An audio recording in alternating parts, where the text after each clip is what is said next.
I'd like to illustrate with your calculator how to find the linear regression equation of a given set of data points. Let's look at this example.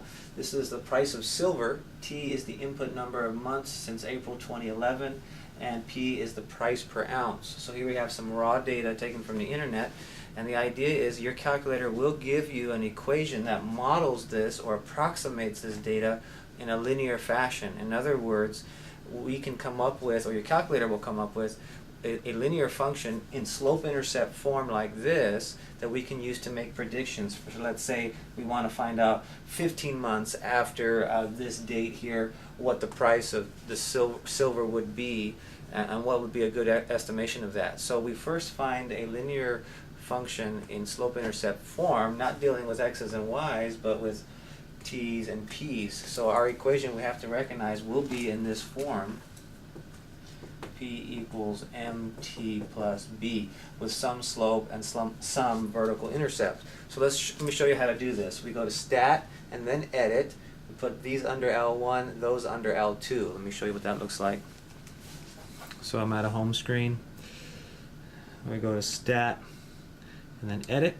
And so the input values here go under L1, the output values under L2. So let me do that. So it'd be 0, 4, 9. Okay, so I'll arrow over and put in those values. So do this with me.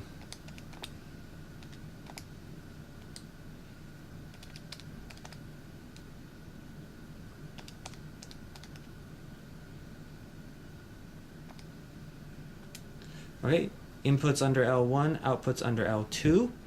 Let's look at a scatter plot of them and make sure that they do look like they fall in a line. So I'm going to go to second y equals, make sure the stat plot 1 is on, so I'm going to hit enter, make sure that's on. Now I'm ready to do a scatter plot. I'm going to do a zoom 9. And that looks like they're lined up in a line, so a linear regression equation would make sense here. To do that, we'll hit stat, and then over to calc, and then down to number 4, LinReg AX plus B.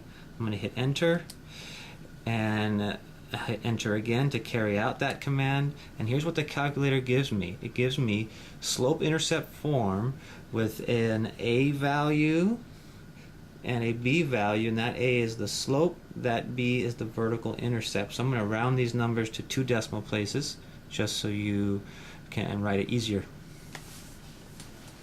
So our slope-intercept form is P equals negative 1.42t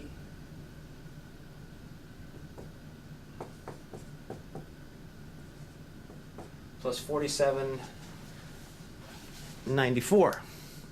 So that's what that is again. So the idea here is that's the slope, that's how much the price per ounce is decreasing for each year, and then there's the vertical intercept. And we can use this now to make predictions for like 15 months after this date. I'll put in 15 here. If I want to do 20 months after that date, I'd put in 20 here. And then get an estimation. If I wanted to do maybe 2 months after that date, I would put a 2 in here and use that for a prediction.